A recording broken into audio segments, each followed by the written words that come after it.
I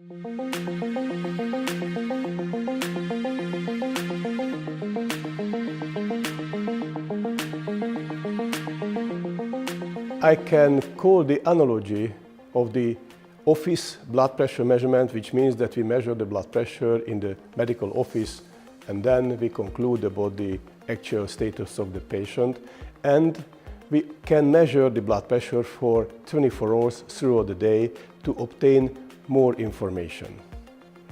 The analogy stands in the arterial stiffness measurement as well.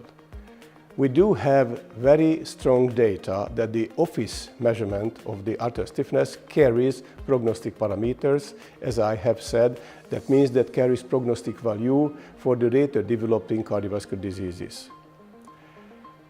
For this reason, the logic is that the 24-hour reading of the arterial stiffness may provide additional information. The possibility of changing these parameters throughout the day, it's very high. Indeed, we have some data that the arterial stiffness parameters differ from the daytime and the nighttime. However, we have rather few knowledge about this. For this reason, we have developed the 24-hour arteriograph device, which can measure not only the peripheral blood pressure, but the central blood pressure, the central aortic pulse velocity, and the central augmentation index throughout the day. And this way we can able to conclude what kind of circadian changes could happen during the evaluation of the patient.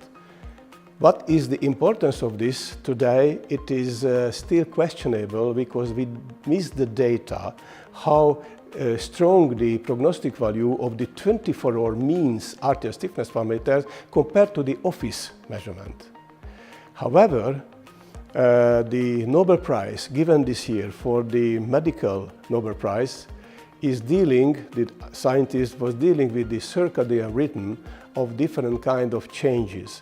Thus, in my opinion, this trend will lead to a better understanding of the arterial stiffness changing, and we will be able to provide deeper and more shadowed analysis of the arterial stiffness, this kind of physiological parameter for the patient, and this way we can reveal more information and more shadowed picture about the disease development. However, it is still in the future. We need more controlled study to show that the 24-hour readings are superior compared to the office measurements.